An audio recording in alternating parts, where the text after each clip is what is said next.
You're slacking off on the cleaning lately, huh? I can see dust gathering in the corners. Remember, you're at home all day, so do it properly. If I spot dust again, I'm selling your laptop. My husband John's been distant since I got busier with my cartoonist work. When I'm swamped with deadlines, he nags about house chores and even makes me redo them. He expects perfect cleaning since I'm home, but cartooning is my passion. I won't give up. Plus, John's hiding something, and I'm done forgetting him. I'm Ann, 31, and I freelance as a cartoonist. I draw essay-style cartoons and squeeze in work between household chores. When John and I, who's 35, got married 6 years ago, we agreed I'd be a full-time homemaker. 2 years into marriage, I lost both my parents and we moved into my inherited house, as I'm their only child. I didn't want to give up my passion for drawing cartoons, something I've been doing since my student days. I begged John, explaining that while I'm okay with being a housewife, my true dream is to earn a living through my cartoons. Right now, I'm only publishing independent comics, but could I please work from home? He seemed to think it was just a hobby, but reluctantly agreed, so I kept drawing after we got married. About 6 months ago, a magazine editor spotted one of my cartoons on my website, and I landed a 2-page, 4-panel cartoon gig in their monthly magazine. Since then, more offers for cartooning and illustrating have come my way, keeping me busy. But when I excitedly shared this with John, his reaction was openly disgusted. You're getting too caught up in this, aren't you? Your main role is supposed to be as a housewife, and your cartoons are just a side thing, right? I bet you're not making much, like pocket money. Why would you say that? I know you're not into cartoons, John, but being a cartoonist has always been my dream. It might be a small gig, but I'm getting paid, so I consider myself a professional. Please don't belittle it. But when I stood up for myself, John got even more upset. You're dependent on me, and you dare to talk back. If you're unhappy, start earning more than me. I was stunned. I typically bring in about $600 a month, but I limit my workload because of him. And then there's John, always nitpicking about the housework, like, you've been slacking on cleaning, huh? I see dust gathering. You're at home all day, so get it together. If I see dust again, I'm selling your laptop. It's like a threat, even though I know he's not serious. But it still scares me, and I end up spending time cleaning instead of meeting deadlines. When I'm busy, he gets even more annoying, pointing out every little thing that needs to be done around the house. Then came the breaking point. John always has dinner right when he gets home from work. That day was no different. He sat down, took a bite of the stew, and exploded. What's this? The carrot isn't cooked properly. Are you trying to mess with me? I come home exhausted, and this is what you serve your husband.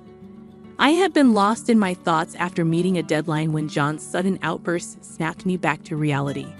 I turned to him just as he grabbed the glass of beer in front of him and splashed it over me. I was shocked.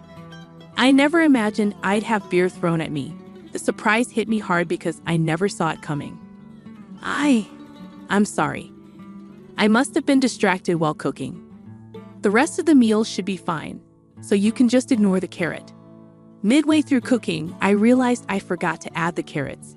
In my rush, I tossed them into the stew without parboiling them. Even though I had made sure the potatoes were cooked, I completely overlooked the carrots. It was unlike me to make such mistakes, and I felt awful. It seemed John couldn't forgive this slip-up as easily as I had hoped. It's frustrating to have a wife who can't even handle basic household tasks. Maybe I shouldn't have married you, John muttered as he stood up and walked out of the dining room. I hurried after him as he headed towards the bedroom. Where are you going? I need some space until you realize what you've done. What? I stood there stunned as John packed his things into a travel bag and walked out. I tried to follow him, but he hailed a taxi at the nearest station and disappeared. Despite my repeated calls and texts, he didn't respond or read my apologies. Overwhelmed, I collapsed and broke into tears. It was then that I felt a tap on my shoulder. Turning around, I saw Mr. Tom, John's boss. We used to work together before John and I got married, with Mr. Tom being my boss who had mentored me when I first joined the company. "Mr. Tom, you smell like alcohol. Were you drinking while cooking?" I joked, trying to lighten the mood. "Hello. I hate to admit it, but I had a disagreement with John," he replied somberly. "That guy can be a bit arrogant sometimes. It's manageable when it's just work-related, but I can only imagine how frustrating it must be living with him." I vented, feeling relieved to share my feelings. Mr. Tom nodded in understanding, flashing his trademark bright smile. That smile had always been a source of comfort to me during tough times at work. We decided to grab a bite at a nearby diner and catch up. "So what's got you so upset?" he asked kindly. "Well, it's my fault. I messed up the cooking today. Tried making a stew, but the carrots weren't cooked well, and it upset John." "Ah, happens to the best of us. My wife does the same sometimes. When it does, we just roll with it. Getting worked up doesn't help, you know." I appreciated that perspective. A smile crept onto my face as we chatted. "So, no argument over drinks then?" "No, the beer smell? That's from John splashing it on me because of the cooking mishap. I thought I'd dried off at the station, but clearly not," I chuckled. "I've had that happen. Even if someone says you smell of alcohol, it's hard to be sure," Mr. Tom chuckled back. "What? He splashed beer on you over a small cooking mistake? That doesn't sound like John at all. I never liked the guy, but I never thought he'd do that to his wife." Mr. Tom's voice dripped with genuine indignation, oddly lifting my spirits. "Why did you come to the station? You look like you ran here in your apron." "Another issue with John?" I asked. "Yeah, John got strange, called me lazy, and stormed out, saying he wouldn't return until I reflected on my actions. I followed him here, but he took a cab and left. I'm lost," I explained. Mr. Tom's angry expression softened. "I can't say for sure now, but I have a bad feeling. I'll look into John. You might want to check the house for anything he left behind," he advised before we parted ways for the day. Following his suggestion, I searched John's usual spots and found a hotel points card in his pants pocket. It had been recently used on a Saturday, a day he claimed to be working. Suspicion grew as I recalled something forgotten: the GPS locator app we installed before marriage. I checked it and found John in an unexpected place, a popular tourist spot known for romantic dates. Convinced he was with someone else, I called Mr. Tom the next day. "Mr. Tom, thank you for yesterday." "No problem. Is everything all right? Did John not show up for work today?" Mr. Tom remained silent for a moment before exhaling heavily. "Yes, he's on paid leave for the next 4 days. I suspected as much. I hate to say it, but he's probably—" "I understand. This helps clear things up. Thank you," I replied. After ending the call, I made a decision and left the house. I had been contemplating my next move. If John ever betrayed me, this is what I would do. Once my task was complete, I dialed another number. "Hey, it's been a while," I greeted. The person on the other end responded cheerfully, but as soon as I brought up John, they sided with me. I hung up feeling reassured, believing things would soon take a positive turn. The following day, accompanied by a few individuals, I headed to the location pinpointed by John's smartphone GPS. It led us to a resort hotel near a renowned tourist spot. Currently, he appeared to be outside the hotel, with the GPS indicating he was near the beach. John's face drained of color the moment he laid eyes on me. Seizing the opportunity, I quickly aimed my phone at him and snapped multiple pictures, capturing him alongside a young woman in her early 20s. I had been discreetly photographing them for the past half hour, while John applied suntan oil to the woman, who was clad in a bikini. I allowed them to swim, patiently waiting to gather irrefutable evidence of John's infidelity. Their carefree demeanor or their blatant display of affection didn't shock me. Rather, I felt a sense of relief that they were providing solid proof. What truly rattled John, besides seeing me, was the presence of my in-laws behind me, both regarding him with stern expressions. "What's happening here, John?" I approached with a forced smile, causing John to stumble backward in the sand and land on his rear. My mother-in-law let out a disappointed sigh. How disgraceful, even for my own son. And who is this woman you've abandoned your wife for? She's useless at home, John blurted out, hastily pointing at me and shifting blame. Is it fair to say she does absolutely nothing? Even if she occasionally skips cleaning, she handles laundry, cooking, and dishes every day, doesn't she? Even I sometimes skip cleaning, and I detest laundry so much I leave it to your father at times. That's because you had a part-time job, right? But it's different with Anne. She's a stay-at-home wife who spends her time drawing and playing. My mother-in-law interjected, her tone firm. John's words fueled my father-in-law's anger. You're completely clueless, he exclaimed, drawing the attention of those around us.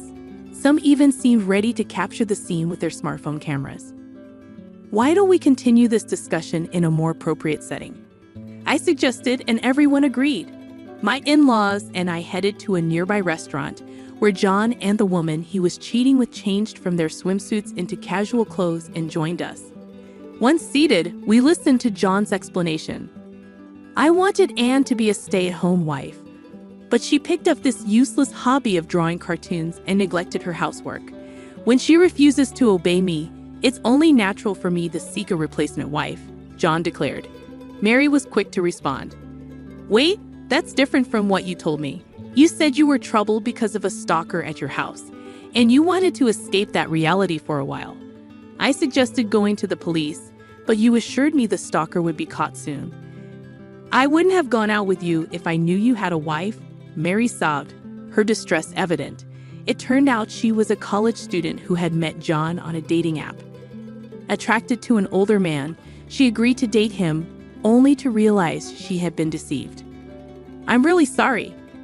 I won't contact John again. Consider this a lesson learned, and I'll be more careful next time. Mary apologized, bowing deeply to me and my in-laws before showing us the screen where she deleted John's number. Leaving some money for her coffee on the table, she hurriedly left. I shot a glare at John, who looked stunned by Mary's departure. It's only natural that I have my own feelings and circumstances. I'm not some robot you can manipulate. Cheating just because things aren't going well is despicable, I admonished. Before John could respond, my father-in-law interjected, his tone firm. You still seem too content, John. But who's the one working and providing for Anne? You should respect me as the breadwinner. John trembled with anger, but my father-in-law addressed him calmly. You're acting like a child. Just because things aren't going your way, you're throwing tantrums like a toddler. Learn to accept reality. There's nothing more to say. With that, my in-laws stood up, settled the bill, and made their way to the register. Left alone with John, I found myself at a loss for words. John, I've been offered a serial comic strip in a magazine, I announced. John's demeanor shifted completely, and he looked at me with surprise. Oh, congratulations. Because of this opportunity, I can no longer be the stay-at-home wife you want. I'm sorry, but I'm tired of being with you, John. I want a divorce. I'm sorry. It's all my fault. You can pursue your comics, and I'll help with the housework. I won't be arrogant anymore, John pleaded, tears welling in his eyes. But I couldn't bear to look at him any longer. I'm sorry, but that's not the issue anymore. You looked down on me, didn't you? I believed marriage was about equality, but you saw yourself as superior because you were the provider, didn't you? Maybe I did, but I changed. I promise I won't make you suffer anymore. Please don't talk about breaking up, John begged. I've made the decision to sell the house we lived in. I have a relative who works in real estate, and they've agreed to buy it from me. There's still some paperwork and arrangements to finalize, so it won't happen immediately, but it'll be at a lower price than if we went through a broker. It's my house, and I have the right to do as I please with it, don't I? I want to end our relationship as soon as possible. I'm planning to leave tomorrow, and you should find somewhere else to stay as well. With that, I rose from my seat and headed for the exit. Unlike the day John left, he was now desperately chasing after me. However, when I got into the car, my father-in-law, who was behind the wheel, swiftly drove off. As I slammed the door shut, I saw John running after us, tears streaming down his face. But soon he disappeared from view. Afterward, It seemed John didn't believe what I had done. Upon his return from his trip and discovering the house empty of my belongings, he called me, his voice filled with anguish. I reluctantly answered the phone. "Why did you sell the house? It was our home, wasn't it?" "Why are you saying such things? It's the house I inherited from my parents, remember? But I should have some rights to it too, shouldn't I? In fact, there are no automatic inheritance rights for spouses when it comes to property. If you understand, please leave the house as soon as possible.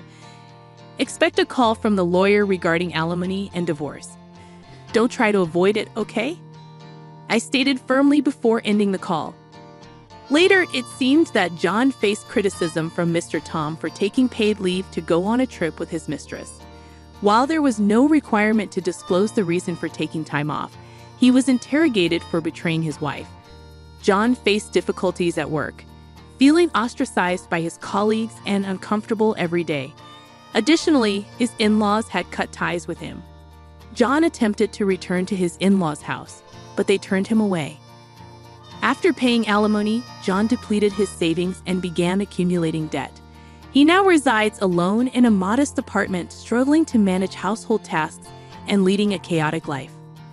I later learned these details from Mr. Tom, but I felt no sympathy. Meanwhile, I settled into a tidy studio apartment and focused on creating drafts for my serialized comic strip. It's an anthology-style comic, drawing inspiration from various people's experiences. The next story I plan to illustrate revolves around marital infidelity, and I'm contemplating using John's situation as material. I've been saving up a lot lately. My name's Cassie, and I can't help but smirk at my phone with a sneaky laugh. I'm 29 now, married for 2 years, and working hard as a housewife. Some of my coworkers think my smirk is weird, but I can't stop because I'm so close to saving enough money to build my dream home. The balance in my bank account is almost there. My husband, Max, and I don't have kids yet, but we've always planned to have some once we have our own home. I wanted to stay single a bit longer, but at 27, I fell in love with Max, who's a bit older than me. We work at the same company, but in different departments, which can be awkward, but I've stuck with it because finding a new job would mean less money. Now, after a lot of hard work, I'm almost ready to buy our dream home. It's been quite a journey. Life with my husband is smooth sailing, and our savings are growing steadily. We're content with our ordinary jobs and our plan to buy a simple home. Finding joy in this regular life is what makes me happiest.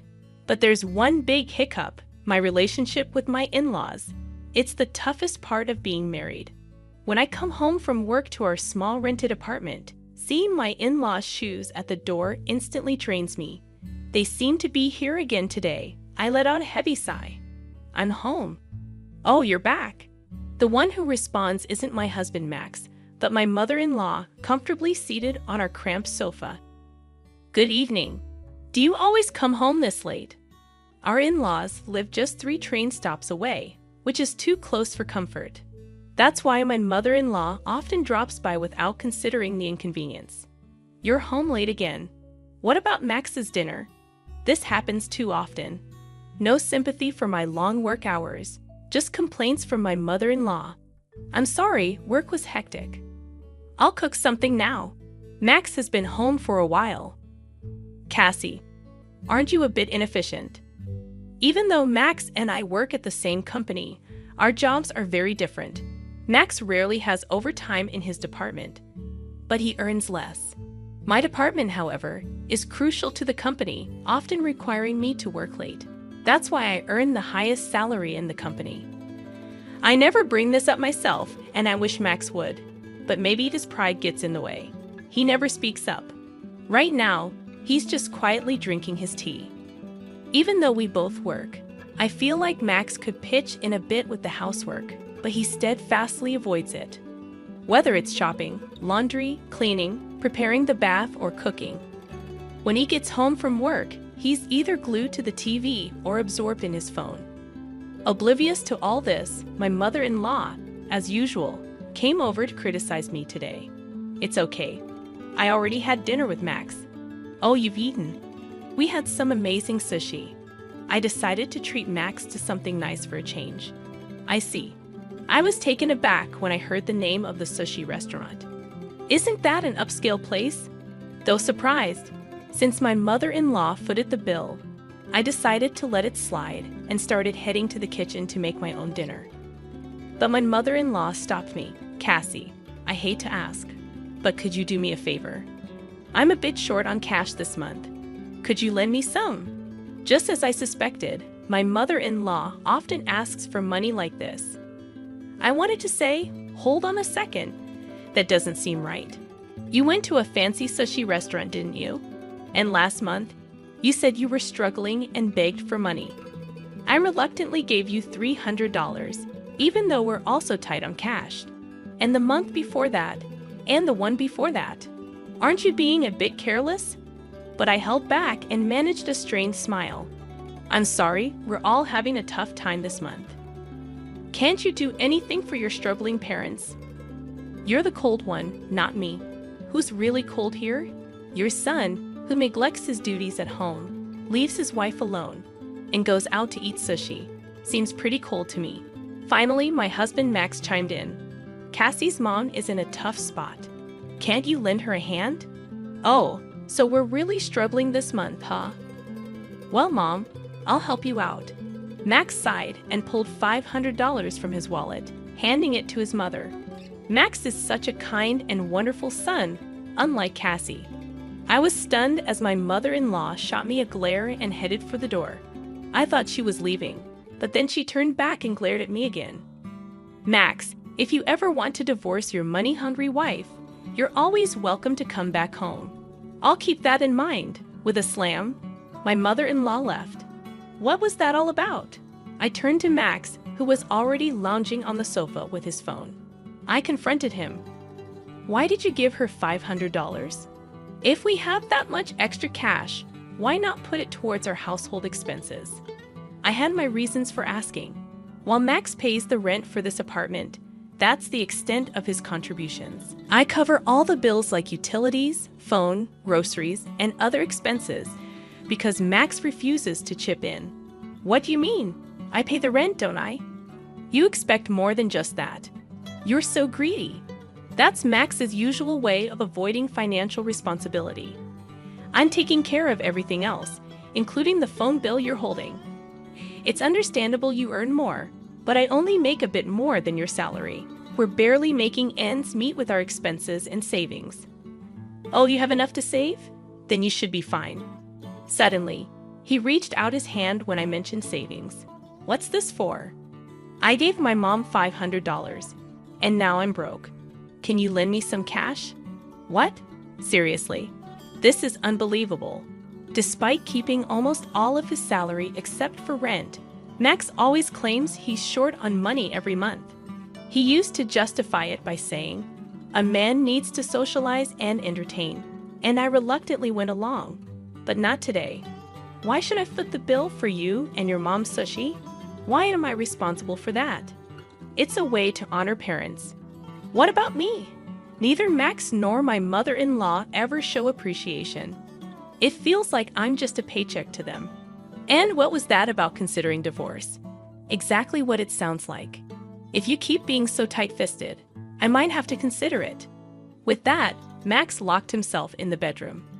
He even went as far as locking the bedroom door. In our tiny apartment, there aren't many places to go. With the bedroom inaccessible, my only option was to sleep on the sofa. These days, amid all the stress, the only solace I find is in checking my bank account balance. After enduring yet another round of sarcasm and financial demands from my mother-in-law, I opened my phone before starting my overtime shift at work. Logging into my savings account, which I've had since I was single, I thought everything was on track for our dream home. That is, until I saw something that made me freeze. What's going on? I exclaimed, abruptly apologizing to my boss before rushing home. Max, are you here? Oh, what's going on? You're home early today. Max looked surprised. Before him lay an assortment of what looked like expensive sushi, and he wasn't alone. Welcome home, Cassie. We're just visiting. Both in-laws were present, not just my mother-in-law, but my father-in-law too. I couldn't help but wonder why they were here. What's happening? We're having sushi. Want some, Cassie? Sushi? Where did this come from? Oh, we had some extra cash, they replied. Pressing for more details, both Max and my in-laws seemed taken aback. I grabbed Max's collar, as if to keep him from escaping, and he reluctantly handed me something. It was the bank book for the account I had just checked online. Flipping it open, I was left speechless when I saw the transaction history. What's going on? How did you withdraw this? I demanded, my anger rising. Well, I just guessed the PIN, and it worked. Lucky me, right? Max replied casually, showing no remorse for taking out a large sum of money without my consent.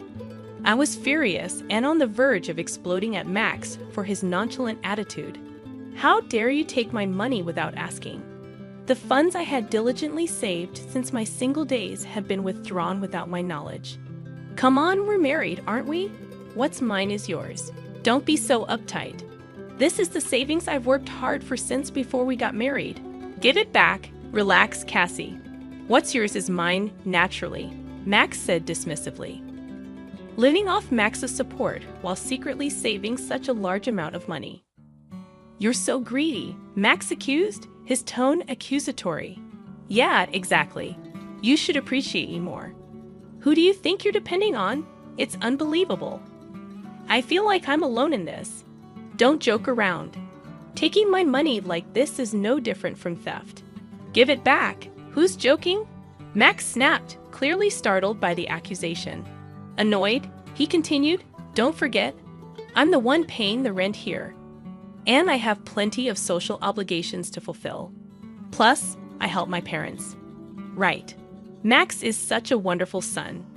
You leave the rent to me and secretly save all this money. It's easy for you. You only cover the rent. You hardly ever entertain, yet you ask me for money while supporting your parents. Stop it. You married into this. It's only right for you to respect me and my parents. What's more, be grateful I haven't divorced you for being so useless, Max yelled, grabbing my hand and pushing me out the door. Hey, no sushi for you. Go cool off outside. I never expected to be kicked out. After standing there in shock for a while, I ended up spending the night in a business hotel. The next day, when I returned home, only Max was there. I was relieved the in-laws were gone. But then Max handed me a piece of paper. It was a mutual agreement statement stating that if I didn't obey him, we would divorce. What's this? Listen, if you keep complaining, we're getting divorced. If you don't want that, just obey me silently. I'll take charge of the savings from now on, Max declared, flaunting the bank book. Then he got ready to leave. Where are you going? Out for a drink. What? Do you have a problem? Want a divorce? He taunted with a smirk and left. Such a foolish man. Did he really think threatening divorce would make me comply? My love for Max had completely vanished. Besides, did he seriously think there was still money left in the account he emptied? I had already withdrawn it all and moved it to another account. I felt uneasy keeping a large sum in one place, so I had multiple accounts. The bank book Max took was just one of them. I signed the paper without hesitation.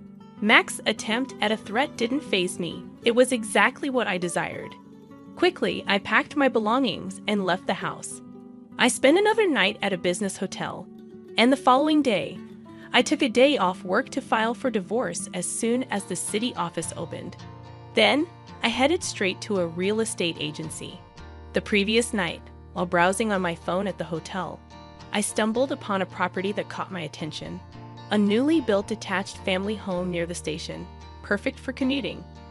It was almost love at first sight. The exterior and interior matched what I had envisioned.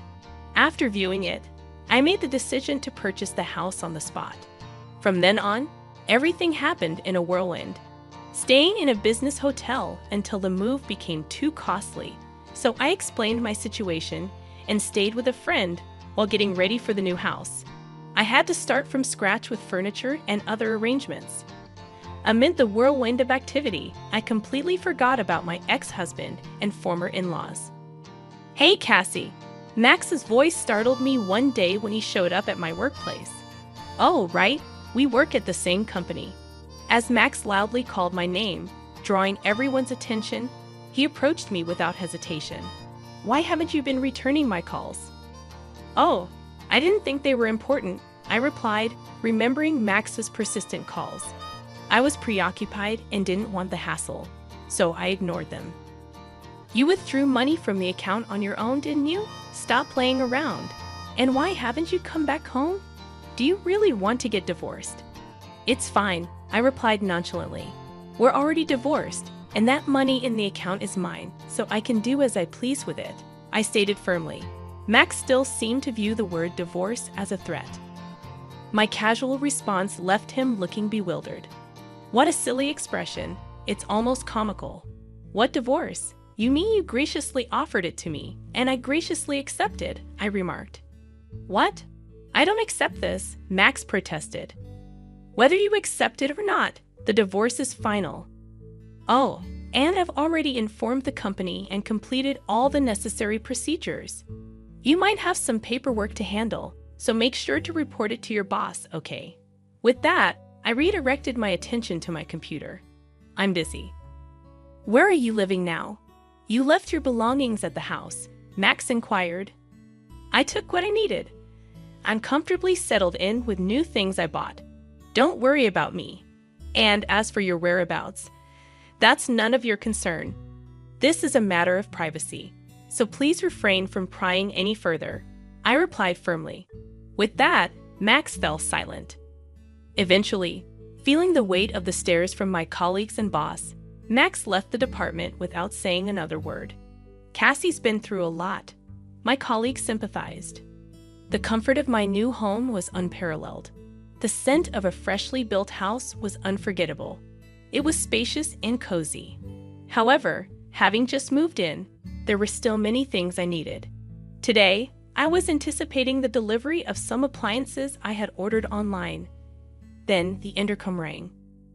"Ah, it must be here," I thought as I went to open the door. I immediately regretted it. I cursed myself for not checking the intercom. Standing before me was Mother. Technically, my former mother-in-law, but the words slipped out in my surprise. There she stood, accompanied by my former father-in-law. And further back, Max was lingering. "Long time no see, Cassie." "I'm coming in," Mother announced. "Wait, hold on," I protested, taken aback. My former mother-in-law barged into the house and began inspecting it as if assessing its value. "Oh, this property is quite nice. And this furniture is lovely. Move it to my room, will you? Oh, there's a basement too." "Excellent. Then this will be our room," she declared. Excuse me, but what's with these curtains? Dreadful taste. I'll choose new ones for you, so hand over the money," she continued. "The garden is quite spacious. Perhaps I'll start a vegetable garden." What were these people going on about? Confused, I turned to Max. "Max, what is?" "Be grateful, Cassie," Max interjected. I was about to confront them when my former mother-in-law cut in with irritation. I looked at her smug expression. "It's not much of a house, but as a gift for the parents, it's decent. If it's a two-family home, we'll move in. Of course, as the wife, you'll do the housework. We'll be generous and only ask for $1,000 a month for our allowance." What? What on earth is she saying? Are they from another planet? I couldn't comprehend and just tilted my head. "As the wife. I'm single now, you know," I added, surprising both my former mother-in-law and myself. "Max, you didn't tell them?" I questioned. "I don't accept it," Max shouted. But it didn't matter whether he accepted it or not. The divorce was final. We were complete strangers now. Upon hearing my declaration, my former mother-in-law's face paled. "What do you mean you're abandoning us?" "Your parents." "My parents live in the countryside. I was planning to invite them over soon," she protested. "Don't joke around. This house is ours," she insisted. "No, it's mine," I retorted. What was she thinking? This house was purchased with my savings in my name. "Then where are we supposed to live?" she demanded. "I don't know. That's not my problem," I replied, feeling the weight of their expectations. Apparently, they had already sold their house, and the contract was finalized. They planned to live a comfortable life in this house with the money from the sale and whatever they could extort from me. It was a frightening plan. "I don't accept this," my former mother-in-law continued to protest. "But it doesn't matter. We're strangers now, and this house is mine. I won't accept it, absolutely not," I asserted firmly. In her anger, my former mother-in-law ripped the curtains. "Hey, what are you doing? These things I don't need, such bad taste. This is my house. I'll dim as I please," I snapped back. "That's right. What's yours is mine. Everything you own is mine," she insisted. "Listen, I don't accept this divorce, and both my parents and I are going to live here," Max shouted out. "Oh no, this is getting out of hand," I thought, just as I heard sirens. I had secretly called the police when Max and my former mother-in-law barged into the house. Finally, the police arrived. "What are you doing?" "We haven't done anything wrong," they protested. "That's right. If anyone should be taken, it's this woman," my former mother-in-law added. After a scene, they weren't arrested but were escorted away by the police. It had been a tumultuous day. After being released, Max continued to come by, insisting on reconciliation and getting picked up by the police each time. He even followed me to work. So after consulting with my boss, George, he received the stern warning. Misusing his wife's savings and assaulting her new home became the talk of the office, leading to an uncomfortable working environment for Max. His resignation seemed to affect him mentally, and he struggled to find new employment. My former in-laws, having sold their house, moved into the cheap apartment where Max and I had lived. It was an old, poorly maintained place, so it wouldn't have fetched much money. With the money from the sale, it seems like the three of them will be able to live modestly. Finally free from all the drama, I'm relishing the comfort of my own home. Although I offered to have my parents from the countryside move in with me, they're not quite ready to make the move yet. So, for the time being, I'm enjoying the solitude of living alone. Perhaps I'll consider remarrying if the right person comes along. But for now, I'm content. One of the first things on my agenda is to get a dog, something I couldn't do while living in the apartment. I also have plans to try my hand at gardening and to host home parties with friends. As I gaze out the window at the blue sky, I think about all the things I couldn't do before and how I want to embrace and enjoy life from now on.